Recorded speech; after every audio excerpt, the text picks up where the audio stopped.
Welcome to Code Catch Up. My name is Jamie Jones, and today I'm going to be talking about Stripe's new billing functionality. Now, this is the new billing functionality, not the normal subscription functionality that you've known. This is a brand new upgrade and there's some impressive features. So we're going to dive into that, see what it's about, see what it looks like, how it acts, and more.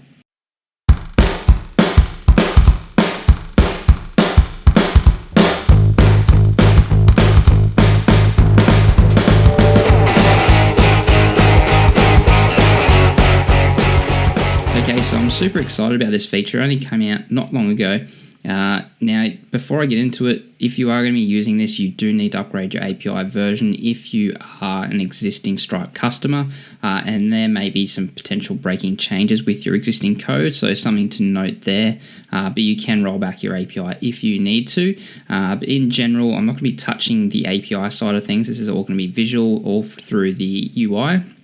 And the API in general hasn't really changed that much for this functionality, so something to note there. It's not a drastic change in how you're going to work with it, but the features you get are just tremendous. So getting on with it, I'm going to go over the actual page here and just run through the features and my thoughts. If you've seen one of these videos before, it's generally what I do. And then towards the end of the video, I'm basically just going to go through the actual UI and some of the setup that you get and some of the features there. All right, so first of all here, they've got a nice new billing page. It's always pretty, just like Stripe always is. So what they're saying here is you can integrate fast and iterate faster. So basically, they're saying that their elegant abstractions simplify adding or changing billing models. Plus, you get a powerful interface to test and roll out new pricing easily. This is one of the new parts because the pricing has changed. You've now got more options, which we'll go into shortly. Flexible billing and payments. This one's kind of always been there, but bill your customers with one-off invoices or automatically on a recurring basis. And basically, you've got various payment methods there. And they're saying here, optimize for growth. So in 2017, Stripe's recovery tools reduced payment declines for users by 45% on average and increased revenue by 10%. I'll actually just zoom this screen in a bit. Next thing, so a better answer to bill versus buy. Now, I think this is a really good caption, and it's important to note, if the billing isn't what you normally do, it's really important to make sure that you don't invest a ton of time into it. So anything that isn't core to your business, you should try and offload where you can, because otherwise that's something you're maintaining that's not really giving you a ton of value. So you've got all the maintenance costs, the development costs, etc. And it's usually a lot cheaper to go and purchase something. So whether it's something, a one-off feature or a subscription, like what you get with Stripe, where you're paying based on fees or charges. So it's really important to note that, and they touch on this quite well in this section, but it's very important to note, if it's not core to your business, try and not develop it. Just save yourself some time and work on your core product instead. So what we've got here is for developers, this section, the Stripe billing API is easy to integrate into existing websites, mobile apps, or even CRM systems. Developers can use out-of-the-box functionality to get started quickly, or use our composable API building blocks to design fully customized subscription logic and pricing models. Now, this is where the new stuff comes in. So they've got a flat rate here. See, they've got their core product, the plan, which is monthly USD, and basically from there they have various subscriptions. So subscription, customer, and of course invoice goes to the customer. That's their flat rate. Next thing is multiple plans. So you've got a product, which you can have different plans. So they've got a monthly USD and a monthly Euro plan. Of course, still subscription goes through to a customer, and an invoice gets invoiced from a subscription to a customer. Next up, which is a really interesting one, which is new, is the per seat pricing. So here they've got an enterprise user product, and they've got a user USD plan. These are just names. You don't have to actually use those names. But as you can see here, there's a subscription that goes to a customer, all the same. Invoicing comes from the subscription to the customer, but there's a quantity of 12 users. Now this means that that subscription price could change for the quantity of users, which is really nice. This is something more and more software as a service applications are requiring, especially on the more high enterprise side of things, where they want to have more billing options rather than kind of like a flat monthly rate. Next is usage based. So here we got a product here, they're calling it storage, and they're having this monthly tiered section. So we've got 1 to 1,000 is $1 per gig, 1,000 to 10,000, 50 cents per gig, etc. And then we've got our subscription, our customer, what gets invoiced, exactly the same process there, but the usage is 10,000 gig. So they're going to get charged based on the appropriate tier because of what they've used. And the final one that they've got here that they've outlined is flat rate and overage. So basically they've got a base product, USD, and then a product overage, and that's based on various tiers. So this is kind of grouping things that we've discussed previously over here: usage, multiple plans, flat rate, and that's all working that together. So basically they're saying a flat monthly rate with extra charges for usage that exceeds a fixed quota. So that's really nice there. Now, for business teams, which is always really important and can make a big difference here, is end-to-end billing with no code required. So this basically allows someone on the business side of things, an admin, etc., to be able to manage these kind of changes through the UI without having to learn how to code or anything like that. They can easily work with their customer information, subscriptions, all via the UI and have them all set up where they require, as well as adding additional plans, etc. So it's really nice there. So what they're saying here is once you're set up, you can create and manage subscriptions and invoices and view detailed financial reports directly from the dashboard. Stripe doesn't limit the number of team members you can add and supports granular roles and permissions to help manage access. This is one thing that Stripe recently added, or has been recently adding, is more role support, more granular roles. And this is really going to become beneficial as your team grows and you don't want someone having access to absolutely everything. Yes, you could just give someone access to everything, but sometimes you want to make sure that mistakes can't be made if they're not, I wouldn't say qualified, but don't know how those particular sections work and what some of the gotchas or the results could be based on certain actions. So being able to segregate those roles and have people only do the things that they need to do makes it simpler for that user, as well as it prevents potential problems in the future. Next thing is effortlessly design and test pricing. So you can iterate on your pricing as quickly as you improve your product with Stripe's flexible billing components. Really, really awesome stuff if you haven't checked this out before. So they've got their components here, like one time, recurring. You see how this is all just adding up. It's quite nice how they do these animations and show these things. And that's with their basically their own system that they've got, and it makes it very, very simple and straightforward. Global payments, this thing, it isn't really new. Basically, you can accept payments from multiple currencies, multiple cards, and from multiple payment methods as well.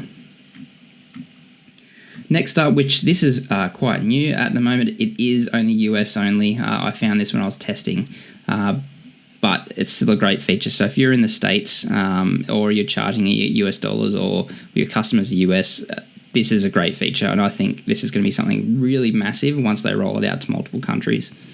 So basically, Stripe simplifies sending one-off invoices, fully automates recurring invoice management, and adds features to get you paid faster. Invoices hosted by Stripe. Now this one I really, really love. It's pretty awesome. I wonder if this link actually will take me somewhere. But basically what it does is it allows you to actually have a hosted form where a user can go to. So that customer, they'll have a link and they can go there and actually pay online or whatever they need to do. So here's an example here. You can enter a card number and you pay in full, or you can pay with ACH or a wire transfer. And basically here they're saying you can use this test number to pay to show what it's like, but you can download a PDF of the invoice, and it gives you a PDF version of the invoice, which is really nice for customers wanting an actual physical copy, or a copy that they can turn into a physical copy that looks like a traditional invoice. All the standard Stripe functionality you expect. You don't have to handle anything. It's all hosted by them. They handle all the transaction, all the code, etc. You don't have to worry about that, which is really nice. So they've got here, you can customize the look and feel of the invoices by adding your logo and selecting the color palette. You can even add custom messages like a thank you note. As I mentioned before, Stripe collects the customer's payment details, so you don't have to worry about any of that stuff, none of the sensitive data. And you can get paid faster by having a hosted form and having it in a simple way without having to code anything up. So that's really nice. They also have a new way to accept wire transfers and ACH. This is going to be fairly, I think, really just for the American customers. I'm not too sure of other countries that support this, but these features are there as well. So as you can see, Stripe basically makes all these things automatic for you. Here they've got from one-time order to lifetime customer. So automate every part of recurring relationships, from managing customer events to retry and fail payments at the ideal time. Now this is a new one, at least that I've noticed that's new, is previously it had retries that you could set over a certain period or in a certain number of retries. So you could say, 3 days after, 5 days after, 14 days after, and you could step through as many as you wanted, or actually might have only been 3, but basically once it got through that list at the very end, if it still failed, it would cancel. Now they're using some machine learning to essentially pick what is the best time to retry, because maybe that customer runs their credit card to the max every month or something like that, and they know that after X amount of days it's usually freed up again and we can charge, so it's going to increase the likelihood of having a successful charge attempt. So saying here, reduce decline payments by up to 45%. Nearly a quarter of churn is caused by missed payments or declined cards. In 2017, Stripe's recovery tools reduced payment declines for users by 45% on average and increased revenue by 10% on average. So what it's got here is automatic card updater. So Stripe works directly with the various card networks to update payment details with new card numbers or expiry dates. The smart retry logic, what I spoke about, using machine learning to work out based on that data when's the best time to retry. And then there's also payment reminders and overdue notices. So basically they can send out payment reminders X days before when an invoice is due or a subscription is due to renew, and let the customer know that way, so you don't have to handle any of that. And then there is optimize the customer life cycle, and that's basically just with renewal rules, various rules you got around that. Your proration with billing, so being able to prorate a subscription from one plan to another, for example, or if you're downgrading, etc. Then webhooks, of course, makes it really easy with integrating your application using webhooks to notify your application about changes in the system. And then they've got here, Stripe's controlling the scroll, which is a little bit annoying. Simplify billing from order to cash.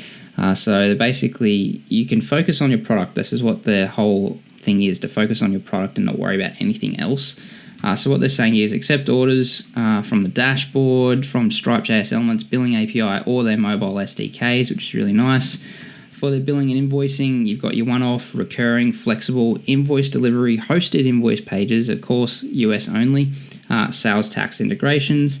You can collect payments from credit cards, ACH and wire, local payments. They've got the new retry logic, the card updater functionality, which is really nice, payment reminders, and then of course for the accounting and reporting side of things, for all the admins, etc., you've got standard reports, you've got custom reporting, NetSuite integration, account integrations, third-party integrations. So you've got a lot there, and basically a very, very simple way to get into this.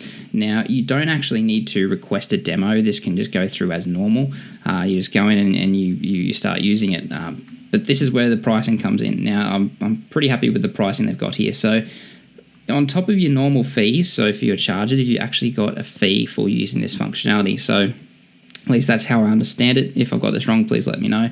But basically, if you want to get started, it's 0% to 0.4%. So for the first $1 million of recurring charges, it's free. After that, there's a 0.4% on top of your existing charge for recurring charges there.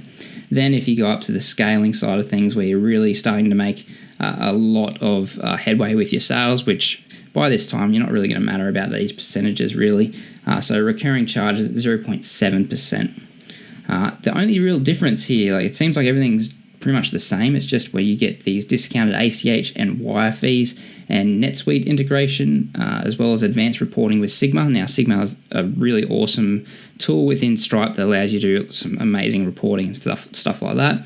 And then auto recurring invoice reconciliation. That's really what you get from it. I think it's a pretty amazing feature set, and it's certainly worth investigating and looking into.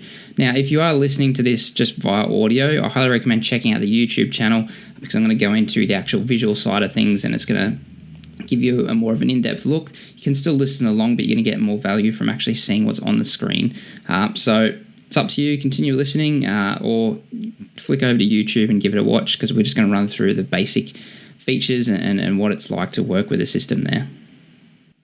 Okay, so here we are in the actual dashboard here, and I've just set up a test account. I've added a test customer with a actual card here, a source.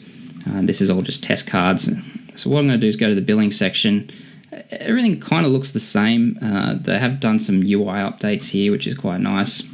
Just some basic stuff there. All your subscription pages are all the same. Your coupon page is the same. Now the settings are a little bit different. So you've got smart retries here.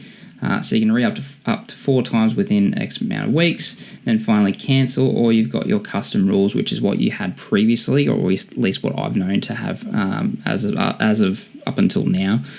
So you've got these different retries, and you cancel a subscription, mark it as unpaid, leave the subscription as is. Maybe you have some manual follow-up method. So that's the old way of doing things. Then you got the smart retries there. Also, the renewal reminders, so you can basically create an event for upcoming invoices, X amount of days.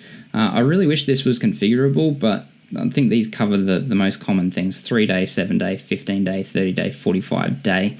I think that's fine, but it would be nice to have that customizable.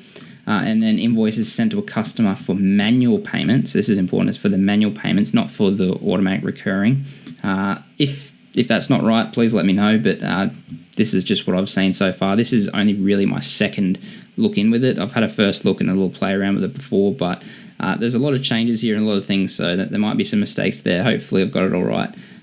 But yeah, so payments are due. You can send an invoice when that payment is due, and you've got all your other standard options. So the hosted invoice pages, if you want to have that. Of course, if you're not a US customer, you may as well turn that off.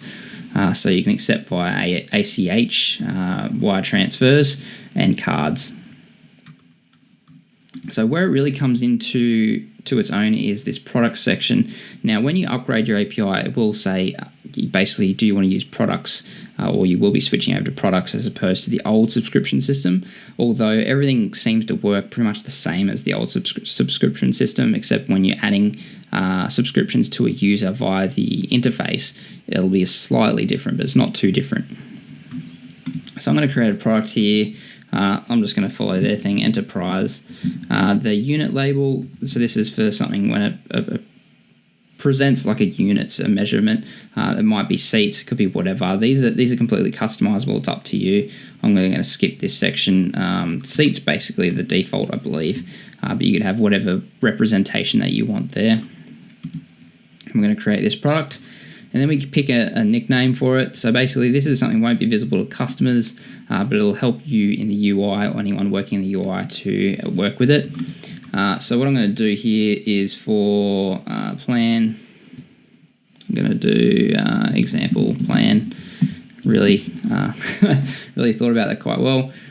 Basically leave this blank. I generally leave this kind of stuff blank. If they're going to generate it for you, you may as well let them do it.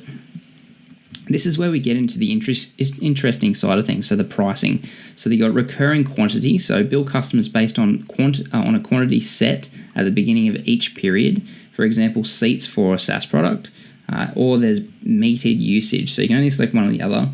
And basically bill customers for reported usage at the end of each period, for example, API calls. And then you select your currency. I'm going to leave it as US dollars for this one. So let's go on with this recurring quantity. So does this plan have multiple price tiers based on quantity? Let's just leave that for no for now. Price per unit, let's say it's 15. No, let's keep it easy. $10 per unit, or you can do per group of. So you can do a per group of like 3, for example. So you can set that as kind of like a tier, or you can just do per unit. Intervals, very much the same as what you had previously in subscriptions. So every 3 months, or plans rather. So you got daily, weekly, monthly, 3 months, and then custom. So that's really up to you. And then you have your optional trial period.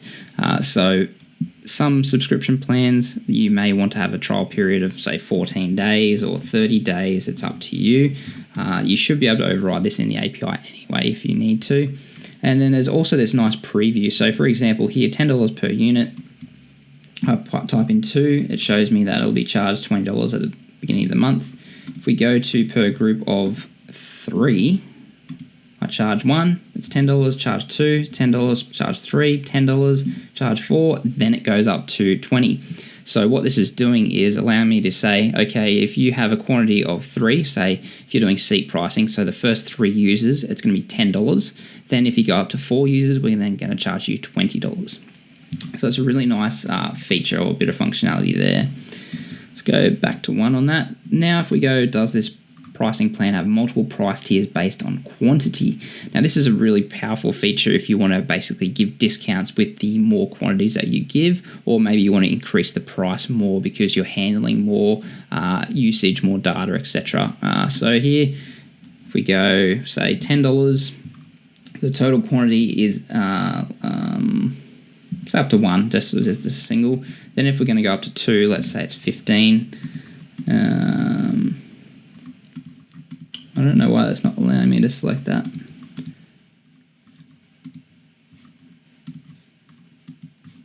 Looks like it's only allowing me to go up one by one. Oh, 2 to 3, and then it's going to go to 4. So it looks like it's doing that automatically for me. I'm not too sure if I like that. I'd rather manually enter that. So 1 would be $10.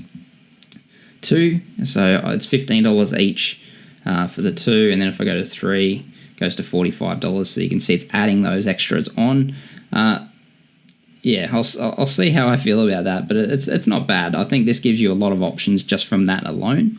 Then we've got the metered usage examples here. So again, units, we're going to do per group of 3, $10, 2, 3, 4, as it goes on as the same. Of course, you're going to get some other options later on, I believe.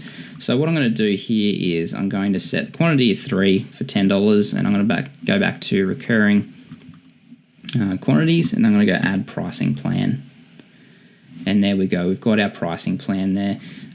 So all the basics are set up there, but now I can actually add more in here. So let's do a metered example. So metered usage, I'm going to say it's $5 per unit monthly. That's fine. Add that pricing plan. So now we've got the 2 different examples here. So we've got the metered and then the standard recurring. And from here, what you can do is you can add as many pricing plans as you want, of course, but I can go into customers and now start adding subscriptions to them. So let's see if I remember this correctly. Keep scrolling for me, which I'm not too much of a fan of. So add a subscription here. So I'm going to select a product and click on enterprise plans. I'm just going to do an example plan. So the quantity here for a group of 3, I'm going to go to 4, so this should give me a $20 total, and I can automatically charge that as well. Or I can have the email invoices for customers to pay manually if you want to do kind of like an invoice based system. So something that you'd maybe usually hand off to something like Xero, you can now do this by doing it manually, which is nice. And you can include a Stripe hosted link to the invoice page if you don't want to handle it manually. Otherwise, you might want to do this in your own way there. So there we can start the subscription. Of course, you can do all your normal ad trials, etc. And that's in there now and working as you'd expect. Of course, you can add as many subscriptions as you want for a customer. It's really up to you. So I could go along and add the metered version. Automatically charge them, and it'll vary with the usage. And now that customer has both those options there. If we go back and view their profile. So that's basically it. That's really all I wanted to go over in this one. If you want more of an in-depth usage and an actual use case where I'm actually developing an application for it and showing how that works, please let me know in the comment section below. If you want to send me a tweet at CoderCatchup on Twitter, you can send through an email to codercatchup@gmail.com. But I'd love to know your thoughts. Have you used this before? Is it something you to look at to improve your products or for your clients? I'd love to know. Send through any information you've got or questions. But that's all I've already got for this one. I'll catch the next one. Bye.